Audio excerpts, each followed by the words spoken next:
English rugby fans, have you ever wondered why some of England's best players rarely venture abroad to play in the top leagues, like the top 14 or the URC? Today we're going to be diving into the RFU's policy that keeps English players close to home and the rare exceptions to the rule. Now, the Rugby Football Union, RFU, has a strict policy to be eligible for the selection of the England national team.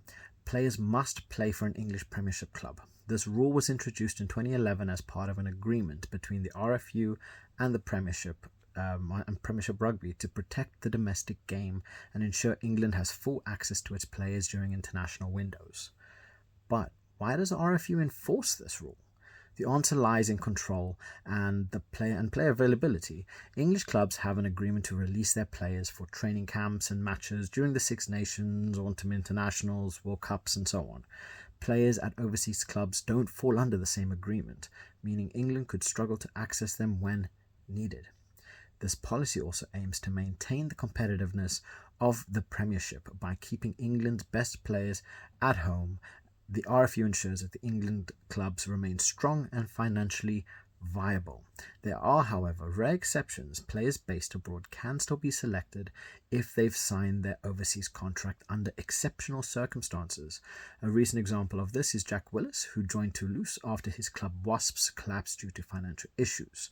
This exception ensures players aren't punished for the situations outside of their control, but even him, this has changed after the World Cup. This policy hasn't been without criticism. Detractors argue that it limits players' earning potential as overseas clubs often offer higher wages. It also restricts their ability to experience different styles of rugby like the fast-paced top 14 or the physicality of the URC. Critics say that this could stunt the growth of the players, with financial struggles of Premiership clubs and the increasing allure of overseas opportunities. Many wonder how long the RFU can stick to this policy. Will England eventually follow in the footsteps of nations like South Africa, who select regardless of where they play, or will the RFU hold firm to protect the domestic game?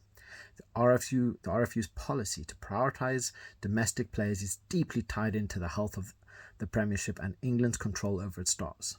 But with changing landscapes in rugby, it remains a topic of fierce debate. What do you think? Should England relax this rule to embrace a global pool of talent, or does the RFU have it right by keeping players at home? This is a very big debate that's been going on, and I find it's something that needs to be dealt with because I do find with this rule, England are missing out on such quality players that could really, really benefit the nation, like players like Jack Willis, who I just spoke about, who he could be such an asset to the England squad, but yet they do not play him because they play outside. You look at players like Courtney Laws, and I could give you a full list of players that deserve to be in the squad.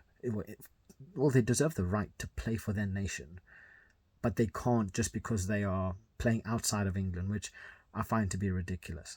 Honestly, I feel that England should adapt something like South Africa, where obviously South Africa are managing it quite well. They've played over 50 players in the year of 2024. Over 50 players developing high talent, being able to provide the best talent for the Springboks. And guess what? They haven't, they are just producing talent on talent on talent on talent. So, there are examples out there of how this can work. And honestly, I feel if you had to see England with its full potential talent being able to pick through their entire talent pool, England would be scary. And I'm talking top 3 scary.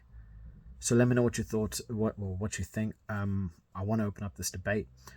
Let me know your thoughts in the comment section below. If you guys do love rugby and you do want to see more rugby content, please like and subscribe, as it really does help my channel grow. And I want to provide you guys with the best content physically possible.